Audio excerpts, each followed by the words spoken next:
코로나19 신규 확진자 수는 이틀 연속 200명대를 기록하고 있습니다. 주말에 비해서는 조금 줄었다고 합니다만 아직 안심할 때는 아닙니다. 방역당국은 수도권 환자 증가세가 지난 23일 정점을 찍은 뒤에 이틀간 정체되고 있는 현재 상황을 전국 확산의 폭풍 전야 이렇게 표현했습니다. 유병욱 순천향대 서울병원 가정의학과 교수 화상으로 연결해서 관련 내용 살펴보겠습니다. 교수님 나와 계십니까? 네, 안녕하세요. 네, 안녕하십니까.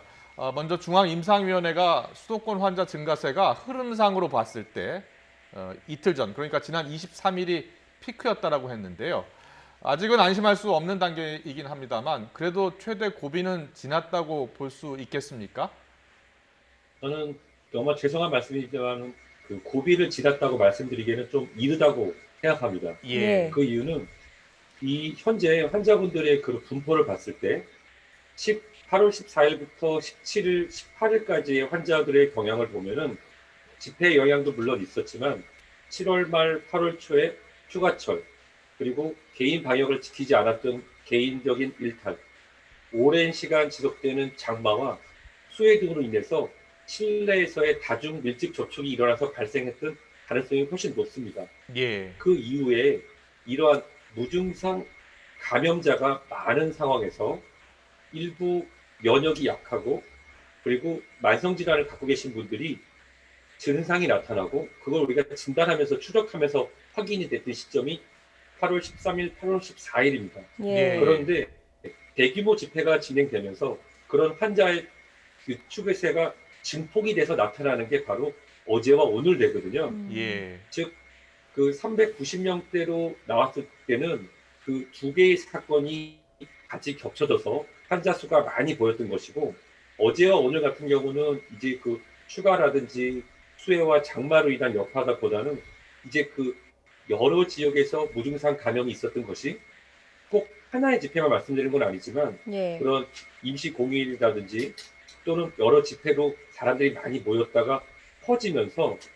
21군데가 넘는 곳에서 환자가 나오고 있습니다. 예. 따라서 지금은 오롯이 그 과거의 휴가라든지 다른 영향보다는 이제 그 8월 14일부터 있었던 여러 가지 집회나 또는 이런 임시공휴일에 관련돼서 있었던 황금 연휴를 즐겼던 부분에서 나타나는 숫자이기 때문에 정점이 이틀 전이라고 보기에는 너무 성급하고요.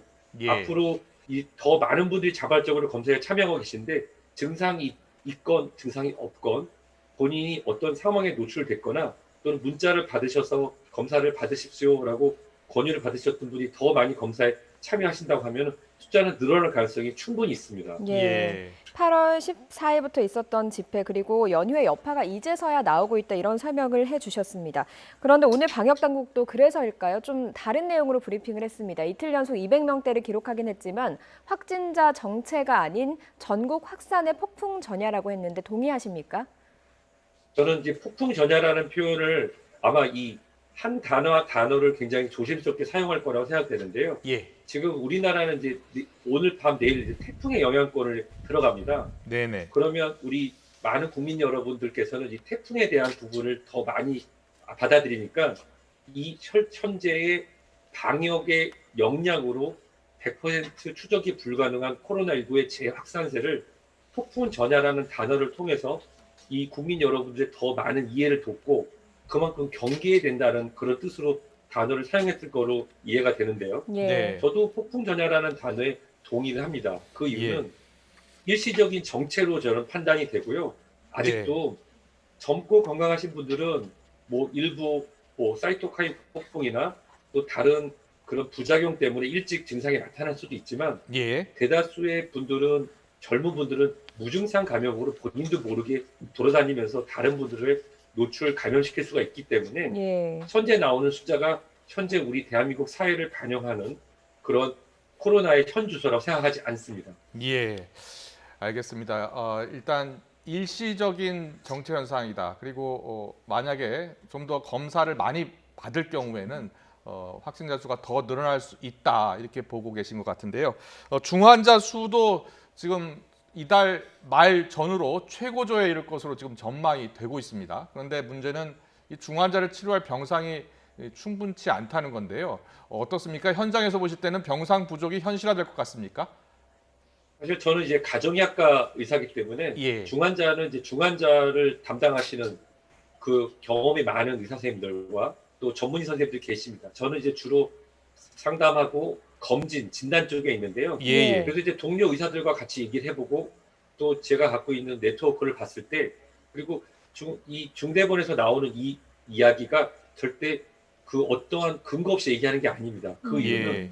현재 생활치료센터나 또는 입원, 격리, 음압병상 일부 중환자실에 계신 분들의 연령대가 이 코로나19의 고위험군인 60세 이상이라는 겁니다. 예, 예. 60세 이상인 경우 급격히 폐렴이나 호흡기 증상으로 진단이 되고 그런 경우에는 걷잡을 수 없는 호흡기 증상, 특히 폐렴 등으로 진행될 수가 있기 때문에 예, 예. 중환자실이라든지 또는 우리가 기계 호흡이 필요한 시설들이 필요한데요. 예. 지금 현재 일반 환자에서 중환자로 전환되는 그런 환자의 전환 비율과 그 현재 60세 이상의 확진자 비율을 봤을 때 예. 30일을 전후로 해서 그 생활치료센터처럼 코로나19에 감염되신 분들을 모실 수 있는 시설이 아닌 예. 직접적인 중환자 치료 시설은 포화 상태에 이를 가능성이 굉장히 높다고 봅니다. 네, 아. 교수님 그러면 어떻게 해야 될까요? 어떻게 해야 가용 병상 수를 최대한 좀 확보를 할 수가 있겠습니까? 우선은 이 코로나19의 재확산 전에 일부 그 병원 내에서는 지침에 따라서 병상을 다시 일반 병상으로 전환했었습니다. 예. 근데 보통 우리가 일반적으로 생각하면 일반 병상 전환한 걸 그냥 금방 다시 전환하면 되겠지라고 생각하지만 이미 병상에 입원 중인 환자분들을 내보낼 수는 없습니다. 예. 따라서 이런 중증 환자를 위한 중환자실 또 중증 환자로 진행되기 전에 격리실, 음압병상을 갑자기 숫자를 늘리는 건 사실 굉장히 어렵고요. 예, 예. 예. 또 병원의 그 시설을 늘리기 위해서는 이 금전적인 지원도 필요한 것이 사실입니다. 예. 따라서 지금 같은 경우는 그 대구 경북 사태의 그런 사례를 봤을 때 우리가 생활치료센터라고 하는 새로운 해결책을 갖게 되지 않았습니까? 예. 따라서 지금도 열심히 늘리고 계시지만 좀 더 빠른 속도로 생활치료센터를 늘려서 가능하시다고 하면은 자택 대기 권고를 받는 것보다는 생활치료센터에 입소하셔서 어느 정도 의료진들과 소통을 하고 의료진들이 바로 빠르게 분류를 해서 일반 병실에서 대기하실지 아니면 중증 환자 치료를 위한 준비를 해야 될지를 해서 현재 있는 한정된 자원을 활용할 수 있는 방안을 그걸 찾아봐야 되겠습니다. 예. 그래서 가장 좋은 방법은 중환자도 여러 종류의 중환자가 있는데요. 일단 격리가 필요한 중환자인 경우에는 동일 집단 격리, 즉 최근에 어떤 분들이 이런 말씀을 하시더라고요. 내가 코로나에 감염이 됐는데 왜 나를 1인실에 놓지 않고 4인실이나 6인실에 같이 놓느냐라고 말씀하시는 분이 있었다는 얘기를 들었습니다. 예, 예. 근데 사실은 이 동일 집단 격리라고 하는 것은 예, 예. 코로나19에 감염되신 분들은 같은 동일 집단으로 보고 같은 증상, 같은 위험군으로 분류해서 환자분들을 모신다고 하면은 예. 어느 정도 더 중증 환자를 모시는 그 병상을 확보를 해서 치명률을 낮추는데 도움이 될 텐데요. 여기서 가장 중요한 거는 입원에 계신 환자분들과 그분 가족들의 동의도 굉장히 필요합니다. 예, 예. 아, 지금 비상 상황입니다. 이제 총력전에 좀 나서야 하는 그런 상황인데요. 오늘 중앙임상회에서는 치료제에 대한 언급이 있었거든요. 물론 지금은 다 대체 치료제다 이렇게 볼 수가 있을 겁니다. 하이드로시클로퀸 그리고 칼레트라 이런 약들은 별 이득이 없다라고 이렇게 결론을 내렸고요. 렘데시비르 같은 이런 약들만 대체 치료제로 효과가 있다라고 했거든요. 좀 더 자세한 설명해 주실 수 있겠습니까? 네, 하이드로클로로킨은 말라리아 약입니다. 예. 그 미국의 대통령이 이 하이드로클로린이 뭐 기적의 약이다 또는 게임 체인저다라고 하는 그런 단어를 통해서 많은 오해가 왔었는데요. 실질적으로 의학이라고 하는 것은 이 근거 중심으로 치료를 진행하고 진단하게 됩니다. 현재까지 나타난 근거를 봤을 때 하이드로클로리킨 말라리아 약이나 예전에 우리가 다른 그 에이즈 치료제로 사용되었던 HIV 치료제 투약되었던 칼레트라 같은 경우는 중증 환자에 있어서 입원 기간을 줄이거나 치명률을 낮췄다는 근거가 빈약하기 때문에 권고 수준을 두지 않고 있고요. 예. 이 렘데시비르 같은 경우는 이미 그 RNA 바이러스에 대한 치료 효과가 예전에도 있었고 미국에서의 임상과 국내 임상에서도 입원 기간을 단축시키고 중증 환자에 있어서의 호흡기 치료의 의존율을 낮췄다고 하는 즉 치명률과 관련되는 것에 데이터 값을 갖고 있습니다. 예. 네. 우리가 볼 때는 경증으로 입원하신 분들도 렘데시비르를 복용을 하게 되면 바이러스 활동력을 떨어뜨려서 먹으면 되지 않을까 생각하실 수도 있지만 렘데시비르와 같은 치료제는 고령, 중증 환자 그리고 저희들이 이제 계산하는 것이 있는데요. 호흡수, 맥박, 산소 포화도 등에 따라서 우선적으로 투여가 되게 되고 거기에 따라서 치명률을 낮추는 데 사용되게 됩니다.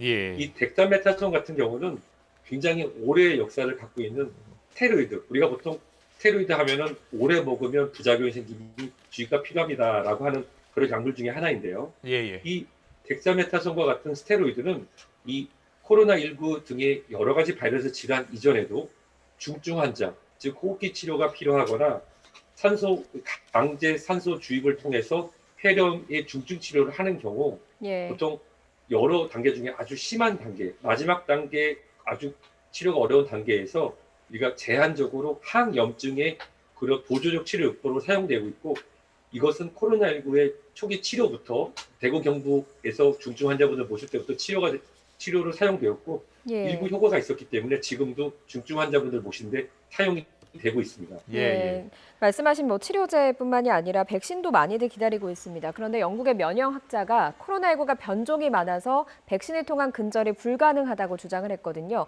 독감처럼 주기적인 재접종이 필요할 수도 있다는 뜻으로 풀이될까요? 이 마크 월포트 면역학 하시는 분의 주장을 보고 저도 어제 그분의 주장을 쭉 원문으로 한번 봤는데요. 예. 사실 우리가 천연두라고 하는 질환을 백신으로 예방을 했기 때문에 어떻게 보면 우리가 백신이나 치료제로 하나의 질병을 치료할 수 있겠다라고 하는 희망도 가질 수 있지만 이 코로나 바이러스는 우리가 흔히 얘기하는 감기 바이러스 중에 하나입니다. 감기 바이러스는 인류 역사보다 훨씬 더 긴 역사로 지구에 존재했을 것으로 추측이 되는데요. 즉 우리가 매년 독감, 인플루엔자 예방 접종을 받는 것처럼 이 코로나19도 이게 어떤 대변이가 일어나서 백신이 무용이 된다는 것보다도 작은 변이에 따라서 우리가 대응할 수 있는 다양한 백신을 개발해서 보통 우리가 예전에는 인플루엔자 독감 예방 접종할 때 3가 예방 접종 3가지에 대해서 예방 접종을 했다고 하면 최근에는 4가라고 해서 4가지 종류에 대한 예방 접종을 우리 국민 여러분들도 잘 알고 계십니다. 예. 그것처럼 우리가 지금 코로나19 바이러스 새로운 기존에 있었던 6개의 코로나가 아닌 새로운 큰 카테고리에서의 변종인 코로나19 바이러스에 대한 예방접종은 어느 정도 효과가 있을 거라고 생각이 되지만 그 예방접종을 했다고 해서 코로나19 바이러스가 우리 지구상에서 사라지고 인류의 어떤 존재를 지속적으로 위협하는 것이 사라질 가능성은 적다라고 하는 그런 주장이고요. 예. 저도 한 그런 의학자로서 볼 때 그분의 주장에 저도 어느 정도 동의하는 게 매년 변이를 일으키고 또 매년 우리가 예방을 해야 되는 백신처럼 코로나19 바이러스에 대한 백신도 새롭게 계속적으로 개발되면서 매년 추가 백신이 필요하지 않을까 그렇게 조심스럽게 전망해 보겠습니다. 예. 네, 네, 알겠습니다. 그리고 마지막으로요. 요즘 이제 소독제, 손소독제 많이 사용들 하고 있고요. 그리고 뿌리는 소독제도 좀 나와 있는데요. 잘못 사용하면은 폐 질환을 유발할 가능성이 있다는 연구 결과가 계속 나오고 있습니다. 구체적으로 어떤 성분이 위험한 것이고 또 어떻게 사용하는 게 좋겠습니까? 우리나라 국민 여러분들은 이 가습기 소독제로 인한 그런 아주 슬픈 이야기를 아직 잊지 않고 있습니다. 예. 거기 들어있던 계면활성이라든지 또는 실질적으로 세균을 사멸시키기 위해서 하는 그런 성분들이 우리가 비말 상태로 보통 우리가 가습기를 틀게 되면 물방울 상태로 떠다니는 게 눈에 보이지 않습니까? 예. 하지만 우리가 코로나 바이러스 등을 옮기게 되는 비말은 눈에 관찰되지 않는 더 작은 물방울, 바이러스를 품은 물방울이라고 이해하시면 됩니다. 네, 근데 네. 이 소독제를 사용하는 데 있어서 우리가 물과 비누를 대체할 수 없고 예. 물과 비누로 손 위생을 할 수 없는 공간에서 제한적으로 사용돼야 된다라고 우리가 말씀을 드렸습니다. 근데 예. 보통 우리가 방역을 할 때 보면 분말 상태로 씩 뿌려서 이 공기중에 눈에 보일 정도로 뿌리거나 또 분말을 해서 이렇게 그 스프레이기라고 하죠. 예. 공기로 뿌리는 경우가 있는데 그게 직접 흡입하게 되면 알코올로 인한 상부 호흡기, 코 점막이나 목 기관지 점막에 직접 손상을 일으킬 뿐만 아니라 거기서 나오는 휘발 성분, 그 소독 성분들이 깊은 하부 호흡기까지 직접 들어가게 된다고 하면은 예. 우리가 영유아나 어르신, 젊은 사람들도 예외가 되진 않겠는데요. 그럼 우리가 섬모 운동을 일으키게 되는 작은 허파까리라고 하죠. 작은 폐의 기관 단위까지도 공격을 해서 영구적인 폐 손상을 일으킬 수 있기 때문에 예. 공기에 분사하지 마시고, 그리고 입과 코가 멀리 떨어진 속에서 이 손만 세척할 수 있는 방법, 그리고 가장 중요한 것은 사용하는 곳이 환기가 확보된 곳에서 사용하는 것이 가장 좋을 것 같습니다. 네, 알겠습니다. 스프레이 형태의 소독제는 반드시 환기가 가능한 곳에서 네. 사용해야 된다는 말씀해 주셨습니다. 네, 지금까지 유병욱 춘천향대 서울병원 가정의학과 교수님이었습니다. 잘 들었습니다. 고맙습니다. 네, 건강하십시오.